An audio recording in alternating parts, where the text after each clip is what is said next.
Thank you. Good morning, everybody. My name is Barkley Cadet, and I am the Talent Acquisition Manager at Carriage Services. And what we are is we're a funeral services consolidator.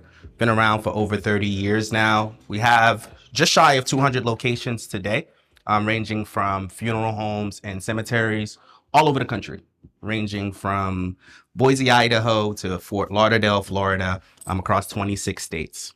Just wanted to, let you know who we are and what I do. I'm responsible for all things hiring at Carriage Services. Everything from a proactive search, everything from a reactive search, which I'll jump into a little bit. My team and I are responsible for providing a white glove service to our managers when they have a hiring need, whether that hiring need has come up or whether that hiring need is something that will come down the line. We're responsible for helping out with that. So today, I will be covering topics surrounded around recruitment versus talent acquisition, because there is a stark difference. I will be talking about how to retain and attract talent. I'll also discuss bridging the generational gap. And, as I see here, we have a couple folks that have been in the industry for 20 plus years I've spoken to already today. And also we have some students as well. And just like any other industry, there is a little bit of a generational gap. So I'll be discussing that and how to bridge that. Also, how to collaborate with mortuary schools, just to piggyback off that as well, because that is super important. Very important to be able to connect and collaborate with our mortuary schools as well. Also, DE&I hiring initiatives. Now, DE&I is not just a trending topic anymore. It's embedded in the fabric of who we are as a business. It's embedded in the fabric of who we are as an industry. And it's very important that, we continue to grow and take that seriously. Talk about that. And also social media, right?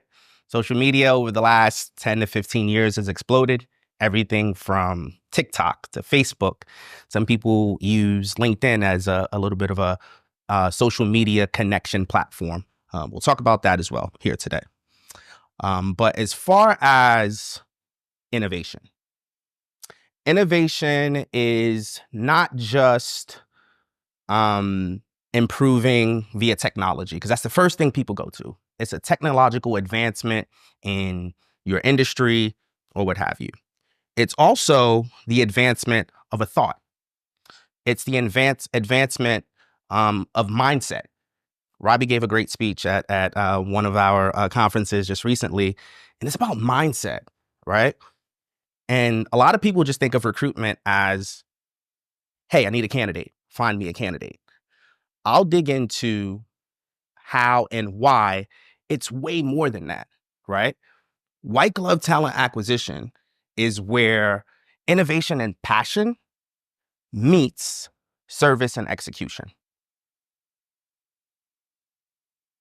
Like I mentioned before, there is a difference between recruitment and talent acquisition. Now, it's not to say that recruitment isn't a great option. It's a great option. It's just different, right? When it comes to recruitment, it's usually reactive. It's, Barkley, I have a need. My funeral director quit. Didn't even put in a 2 weeks notice. Scramble, scramble, scramble. Go, go, go.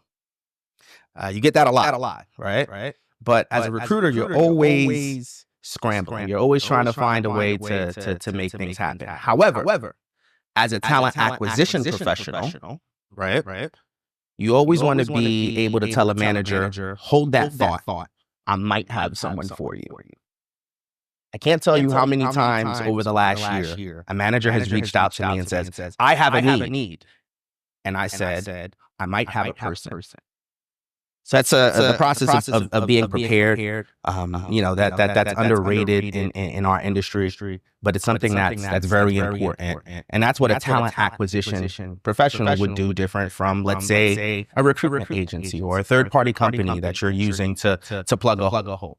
And talent acquisition, the overall white glove service with talent acquisition, it goes way beyond saying I'm filling a role. You're helping build the culture of the company. And that's what I do on a daily. I'm helping build the culture at Carriage, right? Especially in the age that we live in today, there are millions of fantastic resumes. And it's the process of identifying the difference between a great resume and a great profile. A recruiter just wants to get the role filled. A talent acquisition professional wants to be able to fill the role and not have to fill it again in 3 months. And there are nuances to it. It's getting to know the manager, getting to know the location. Because we, like I mentioned earlier, we have almost 200 locations across the US. Each location will have a different need. And if I'm not in the mindset that I need to provide them with an optimal white glove service and I just want to fill roles, the retention is not going to be there because I missed a lot of red flags at the beginning. I'm throwing something in the air fryer. The difference between recruitment and talent acquisition is, think of it as cooking, right? There's nothing wrong with the air fryer. I go home and throw things in the air fryer all the time. However, it's a completely different process, completely different feeling, completely different taste from when you're cooking something in the oven.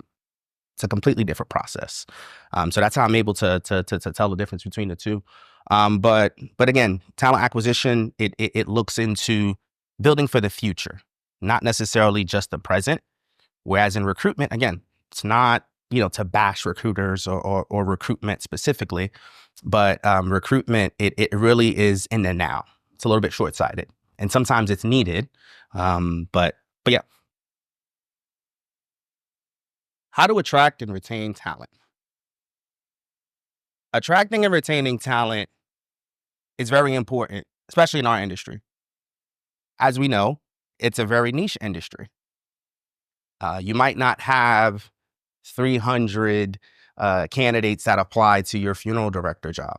You might not have 150 qualified cemetery maintenance professionals that apply to your job, right? What can you do on the front end? A lot of the work on the front end needs to be done in order to optimize that process. It all starts with the job description. Job descriptions are very, very important.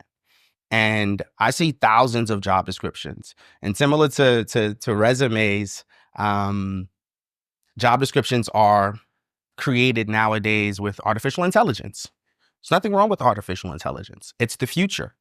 And we want to be able to embrace it. We want to be able to work with it. We want to be able to do things differently than Blockbuster Video. They didn't embrace technology. We see where they are, right? Who remembers Blockbuster Video? We all know that they're no longer around. Another company who did not embrace technology, innovation, Toys R Us. Who remembers Toys R Us? I don't want to grow up. I'm a Toys R Us kid. They didn't embrace it.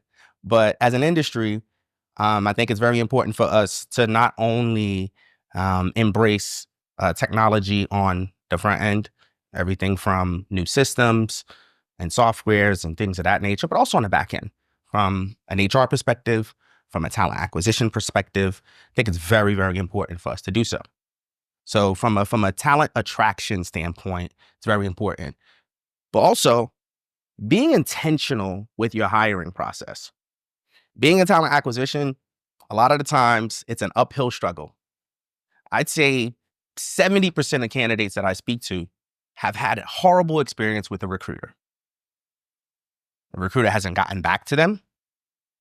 The recruiter doesn't understand what the interview process is. They go into an interview not feeling prepared for the interview. Because of that, It puts all of us under the same umbrella. And a lot of people, they have a negative connotation to my profession. However, to help mitigate some of that stuff on the front end, it's truly building and establishing that relationship with the manager and understanding not only if they're able to hire right now, because a lot of times managers will reach out and it's just a passive search, right? I kind of want to just put some feelers out there.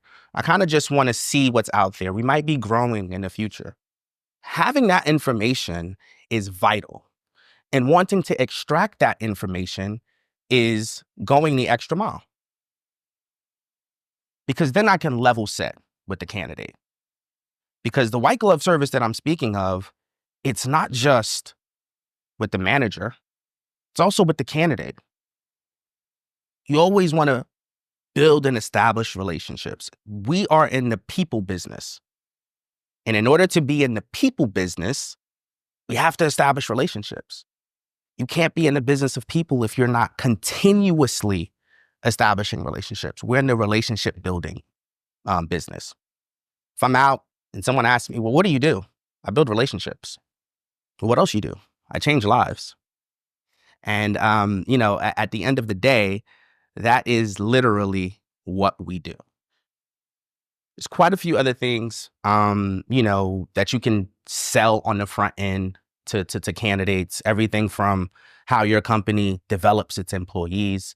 You can talk about company culture, but not necessarily in a salesy sense, if that makes sense.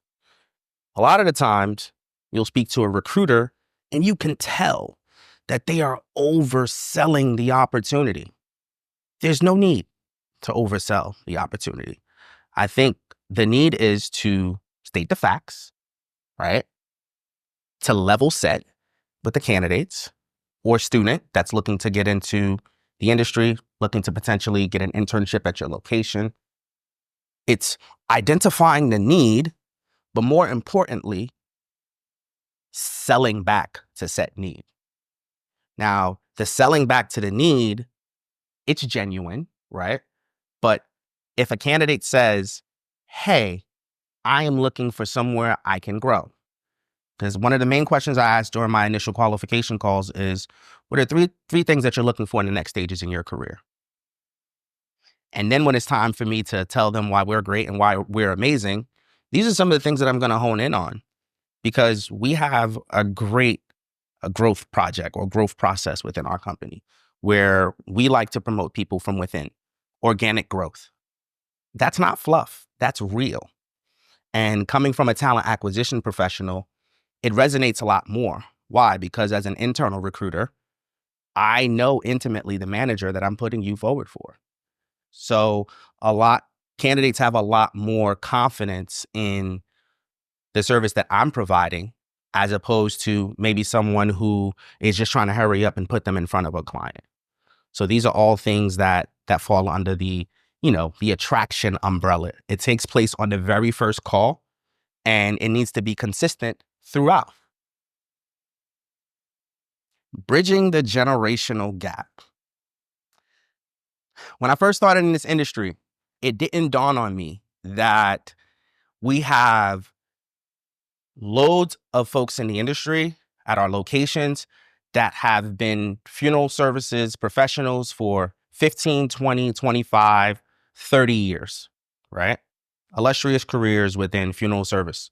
Everything from our cemetery maintenance individuals to our sales professionals to our funeral directors. Pretty good tenure. And I didn't recognize how much of a gap there was between when this person might have been in school and learning about some of the innovations in funeral services in the 80s and the 90s versus now. So in speaking to a lot of individuals in the business, I've heard things from, they come out of school and they don't know anything. Well, that's because school is all theory, right? When you walk through the door of your funeral home on day one, theory doesn't disappear, but that's where practice starts. Theory and practice are completely different.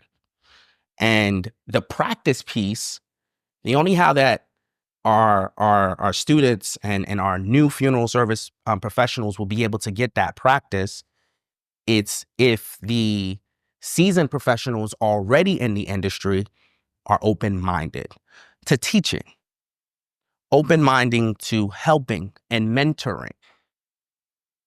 Because in the process of helping, teaching, mentoring, you also learn. It's diversity of thought. You're learning how to do things differently.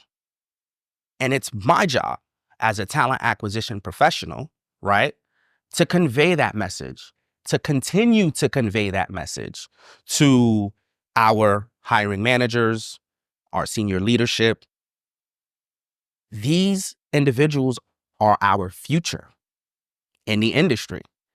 So we need to cultivate these relationships. We need to grow these relationships, because otherwise, where would we be 20 years from now when the individuals in our industry are 20 years in and they're looking at 40 years?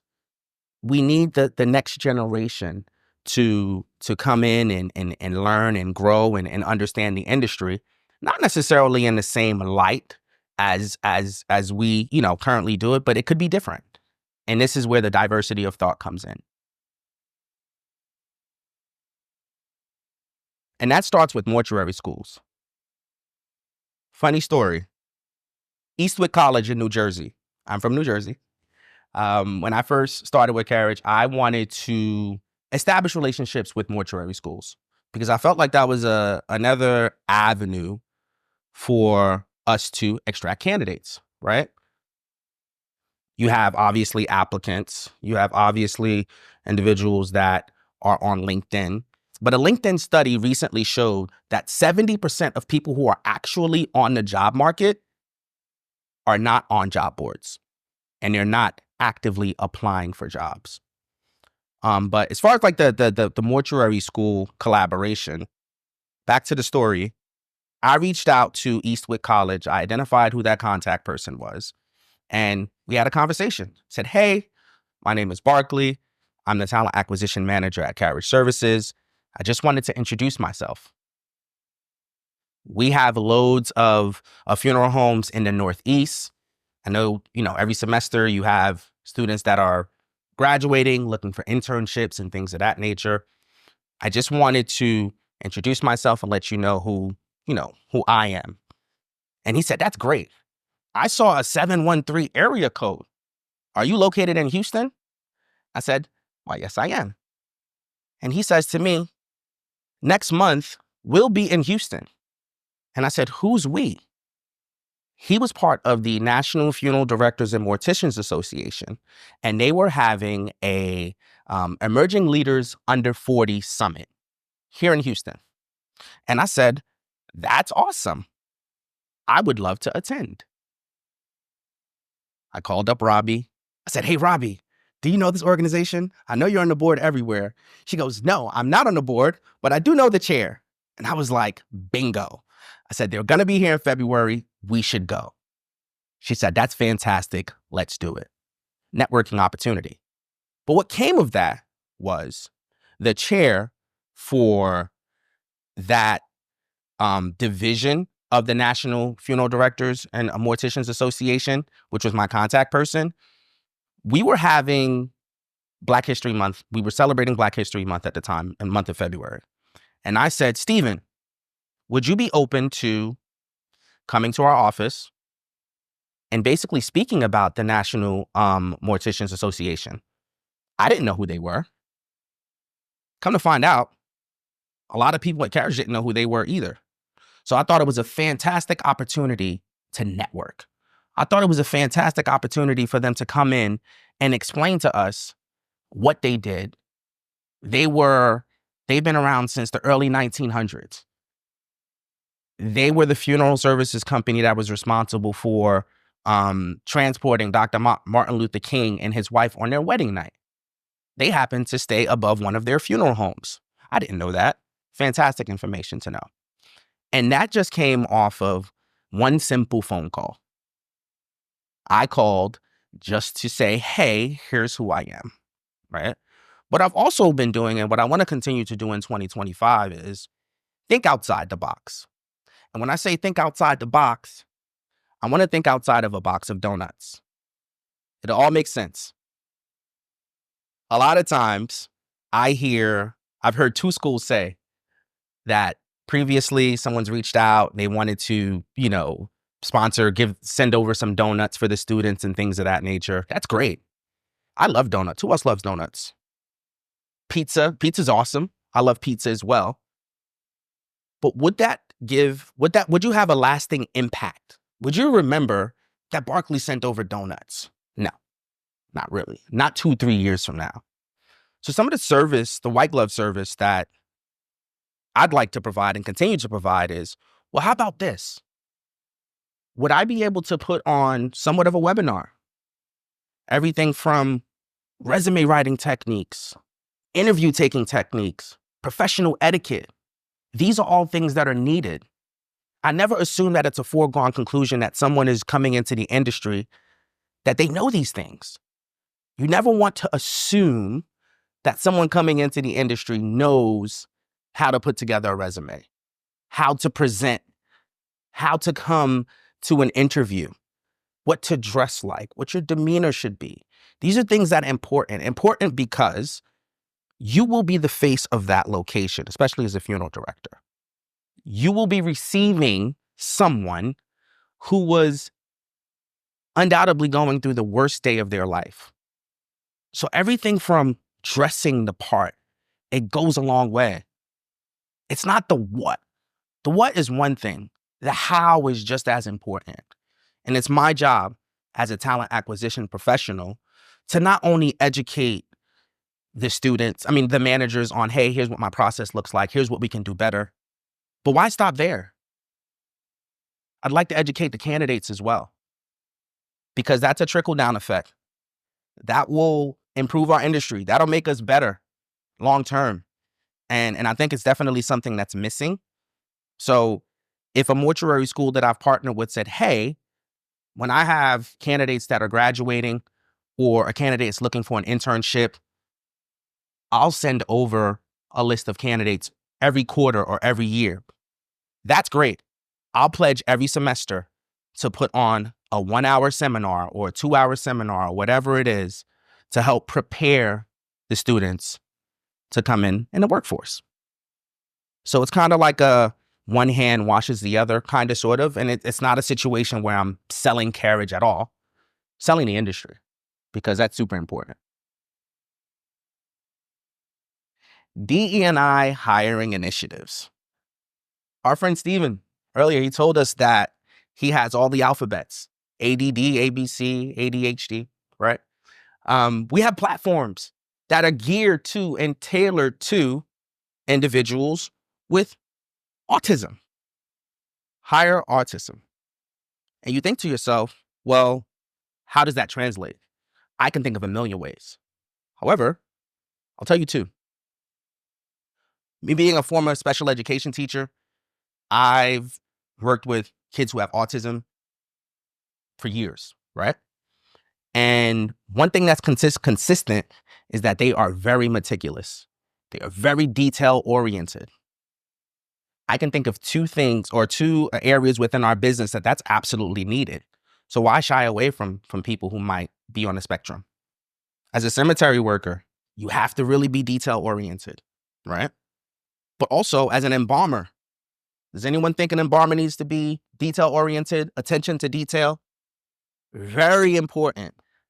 So I can think of, a lot of different areas within our business and where we could be able to benefit from hiring individuals who have autism.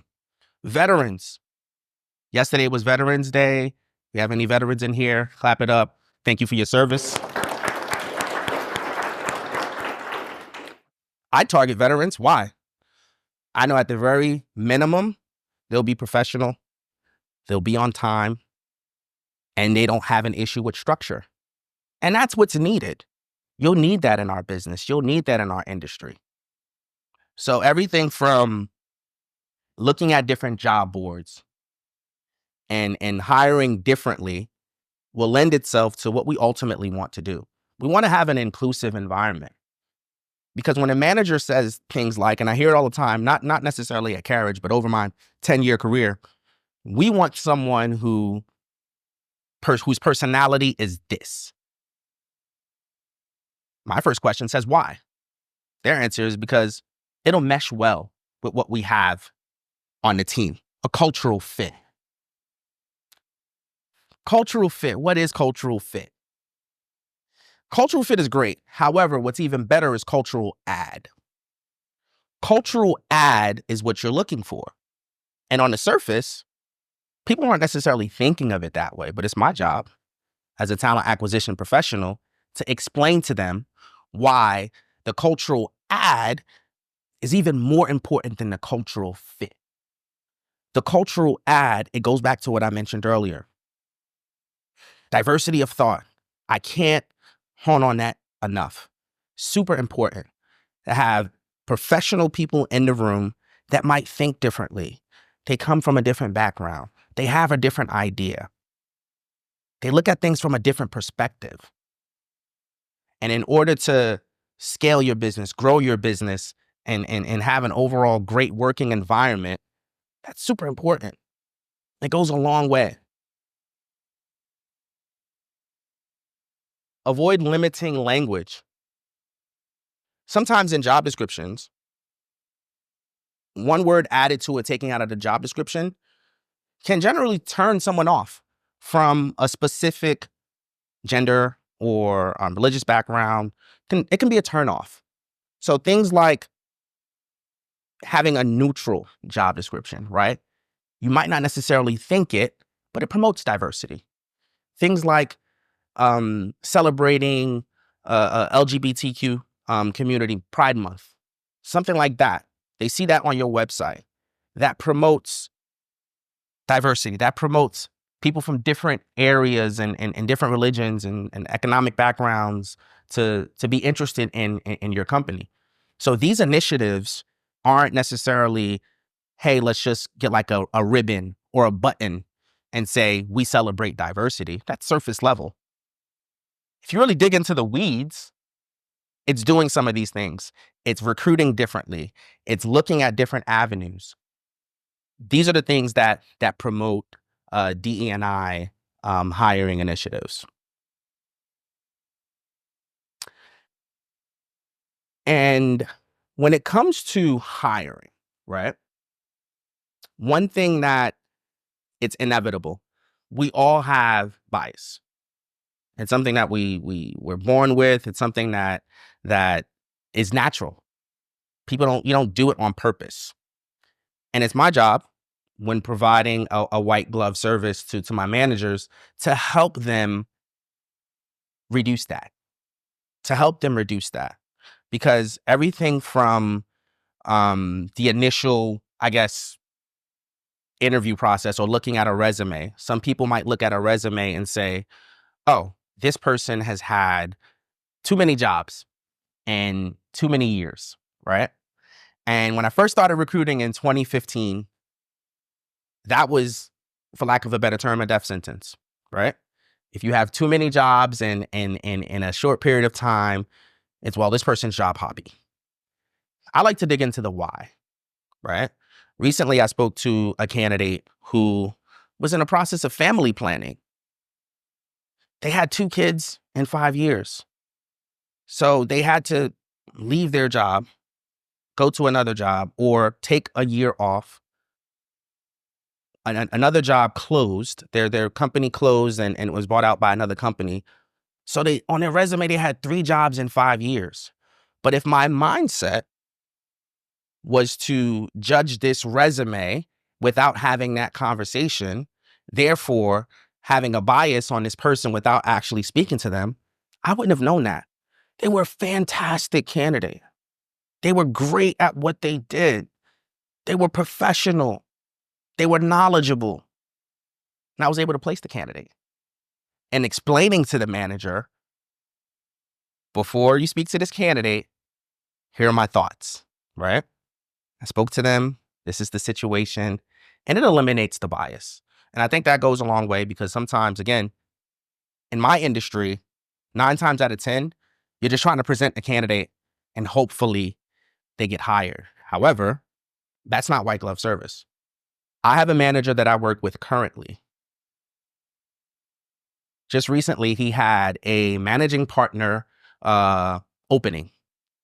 He reached out to me. He said, Barkley, this candidate came to me from a friend of a friend. I already interviewed him. However, I would love for you to speak to him and let me know your thoughts. That trust cannot happen if I didn't provide him with white glove service previously. We were able to establish that relationship for a manager level role.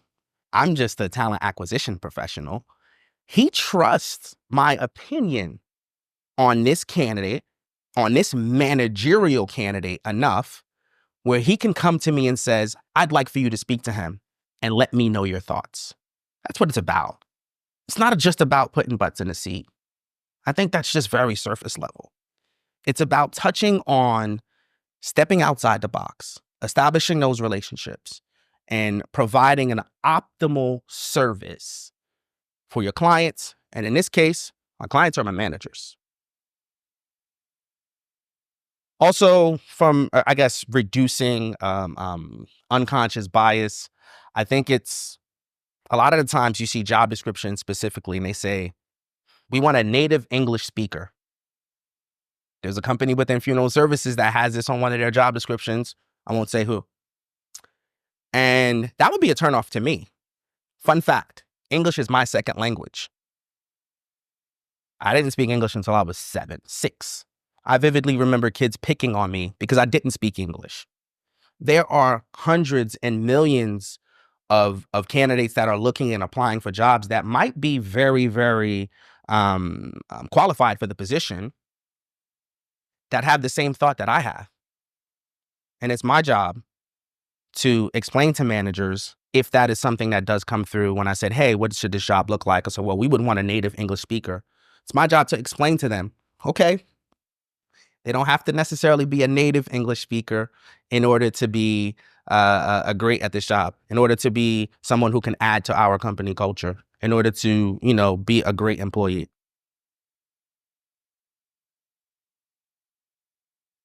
Social media, trending topic, literally. It's exactly what social media is.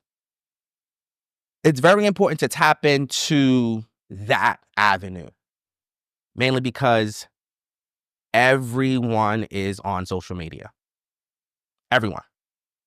Everything from TikTok Reels to Facebook to Instagram. Everything you can think of, social media is here to stay. I thought at some point it'd be disappearing, but it's only getting stronger.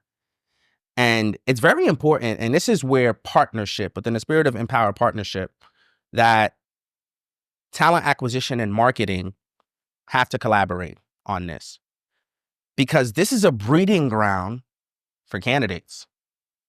Again, it's explaining to managers that it's not just waiting for someone to apply. It's not just one of my favorite, terms. I refuse to post and pray that someone applies for a position, right? It's going way beyond that, stepping outside the box. It's engaging with Facebook groups. It's joining Facebook groups within funeral services. It's also developing your brand. It's working with marketing and saying, how can we be better? Because then when a manager comes to me and says, Barkley, I have an opening. What should we do? And I can go back to them and said, here's what I did previously and it worked. Let's work with marketing to see if we can do something similar for your location. A lot of the times it's rinse and repeat. It's not reinvention of the wheel. It's introducing the wheel to the manager. It's introducing that wheel to a candidate that might not have gotten a job, right? But you can also say to the candidate, look, we're great throughout the process.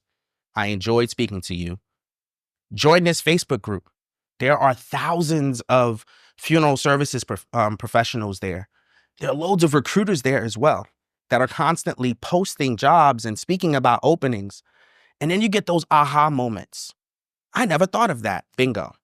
If I can get one of those a month from a candidate or a manager to give me an aha moment and say, I never thought of that, I'll feel fulfilled. It's not about doing placements. It's about providing that white glove service. Thank you. I want to leave the floor open for any questions or anything throughout the presentation, anything from a recruitment or talent acquisition standpoint. Any questions? Oh, okay. Yes. Yeah, you've seen that. It's funny you mentioned. Actually, just finished a reporting project where, again, it's just going beyond where we are tracking from a talent acquisition perspective as part of my report. Seeing a little bit of a decrease. It's not huge, but it's baby steps, right? So it's about a 2.5% decrease across all regions, and it varies from region to region. But it's something that we just started implementing, where I'm meeting with regional partners, identifying what those issues might be, as to kind of why individuals are leaving, and seeing if we can kind of help mitigate. Because knowing that people are leaving is surface level, but that white glove service is understanding why and understanding how we can keep our people in house. So I would say at Carriage specifically, it's dropped a little bit over the last year, but we'll continue to monitor it and see how we can improve upon that. Jersey City, born and raised, Jersey City, about 10 minutes from New York City. Yeah, bada bing, bada boom, forget about it.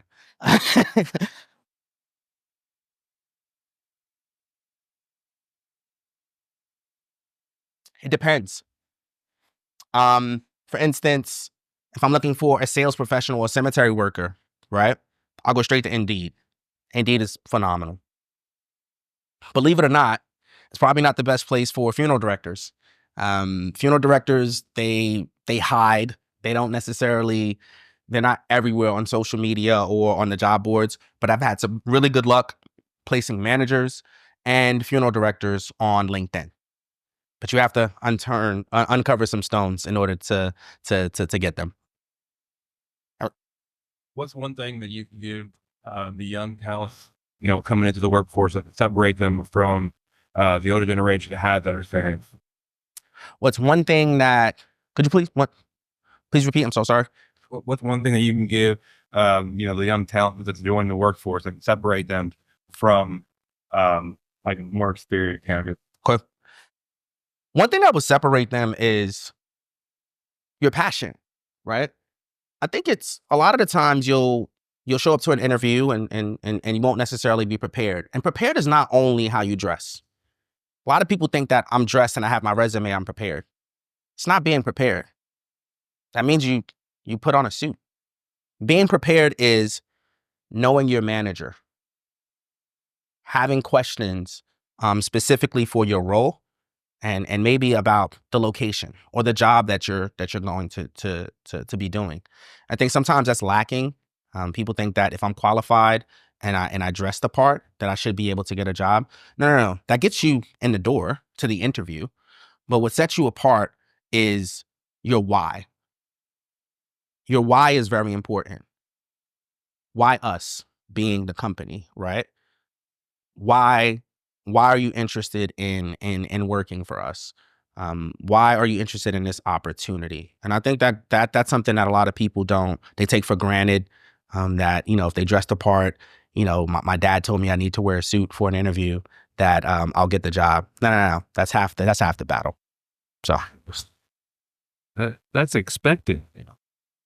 Yeah, it is. Believe it or not, some people, they it's expected, but some people, they just don't do it. A lot of people don't do it, especially with the newer generation. I see it, the preparedness for the interviews. Have you seen more female come into your kind of candidate for candidates? Yes, I have.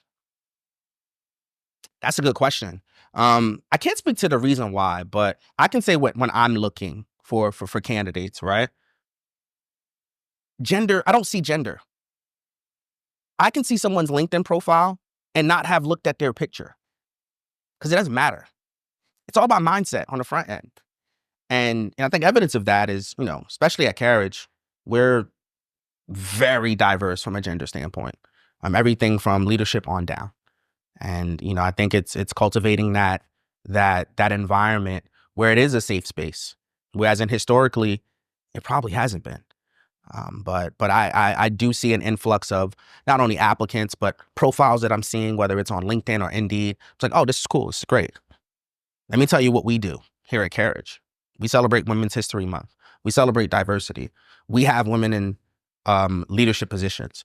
We have all across our business. So yeah. Just want to highlight one thing you shared during the presentation is relationship. Mhm. So oftentimes the hiring managers, they wait until, oh my, there's a need. And now they think they don't have relationships to go through. And the same thing, we have a lot of students in this room. Don't wait until there's a need. I have a coffee almost 2-3 times a month with students who come and visit Mhm. me here in Crosby, Texas. And as a result, I will say my colleague Mike himself does the same thing. And as a result, we have almost no turnover. I think we only have one at 40 out of 30 in a year. Clap it up.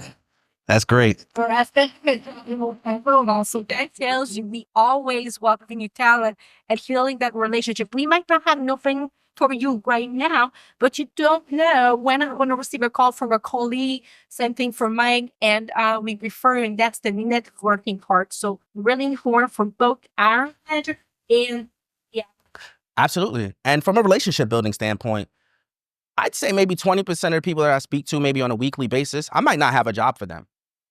It might be someone that I spoke to months ago, but I'm keeping tabs on them because we might have something in the future. They'll remember me. They'll remember my voice. I'll have no problems closing that candidate because I was able to establish a relationship with them. And that's the white glove service. It's going beyond what's on the surface, exactly what you said. I have an IT position I'm working on right now. Had a candidate who interviewed last summer, literally last summer in August. And I spoken to him maybe 4 or 5 times since then. Phone, emails. Well, guess what? He's in interview process right now. Manager says to me, hey, I need a lead software developer. I said, I might have someone for you. I gave him a call. He goes, oh my God, I'm so happy you called. I am still looking. Guess what? He's in the process. He might get the job, but it's all about relationship building. He remembered me. He remembered how I made him feel throughout the interview process. He remembered how seamless of a process it was. He's a huge Carriage Services fan. So yeah. See, I think that I'm a former Carriage Services employee. Okay, Sydney. So I think that a lot of recruiters don't understand, if they're working for a company, that they are the face of that company. 100%. And if employees who are looking to get on with them feel good about them, even if they don't get that job, they'll tell their friends and Absolutely. others about Carriage Services. And that's where your white glove treatment comes in, is that you're elevating the company, not just the job. Absolutely. No, thank you. Thank you for that. And again, it is a small industry, right? If someone had a nightmare of an interview process, especially in a small community, they'll tell their friends that they had a nightmare of a process. But the other is true too. If they had a really Exactly. good They'll tell. experience, even though the job didn't go to them for whatever reason, they'll talk well about the company itself and how they might spread the word to others. Absolutely. And that's the goal ultimately. Again, it's your branding, it's your name. You never really want to tarnish that. No matter how big or small the position is, it doesn't matter if, for me, if it's an administrative assistant or if it's a C-level individual. I think what sets talent acquisition apart is the person I'm speaking to, regardless of what they do, they're a person and not a number. And I think that goes a long way. And that's a mindset thing. And sometimes that's something that you have to kind of help a manager shift when they're not getting you feedback, and things of that nature. So yeah. Have you ever had a hire that maybe fell through or didn't?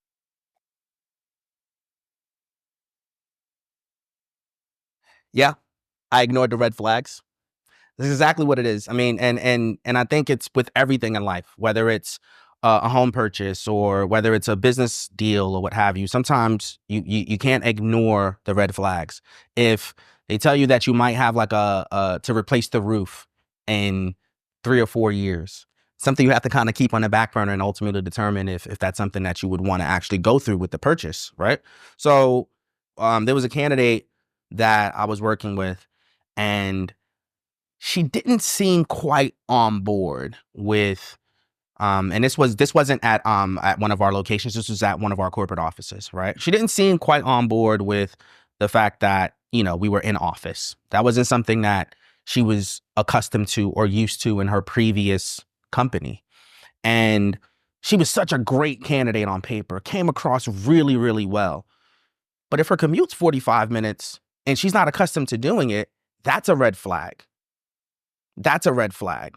Is she telling me, yes, she'll accept the job because she's interested in a job? I'm not interested necessarily in someone who's interested in a job. That white glove service is identifying the individual who's interested in this job. So.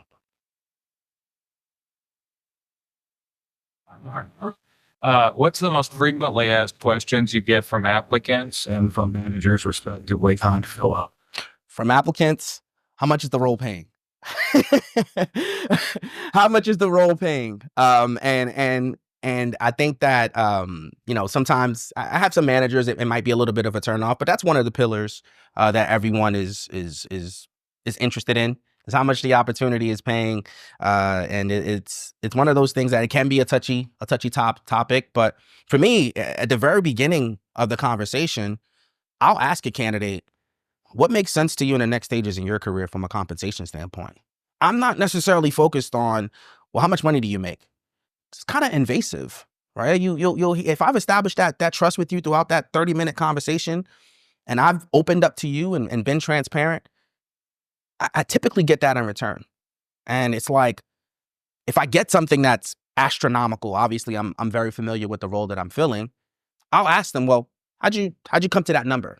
It's still not me saying, how much money do you make? You know, and again, it's not the what, it's the how.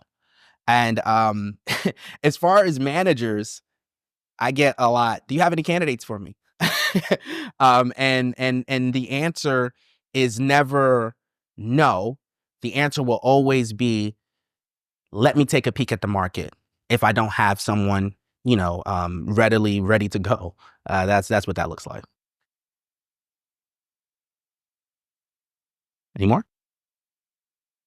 So I don't know where I heard this, but I heard that in the next 5 years, 60% of funeral directors might be retiring. Mm-hmm. How does a company like Carriages navigate that, given that we're kind of on the precipice of a large growth in death rate? Mortuary schools. That's where it starts. That's where it starts. Again, there are 60 of them across the country, across 25 states. And that's just now. Who knows what it's going to look like, let's say 5 years from now. There's other programs popping up and things of that nature. And I think it's going to these fairs, establishing relationships with these mortuary schools and letting them know who we are. Because believe it or not, although we're the second largest of our kind, right? A lot of people don't know who we are.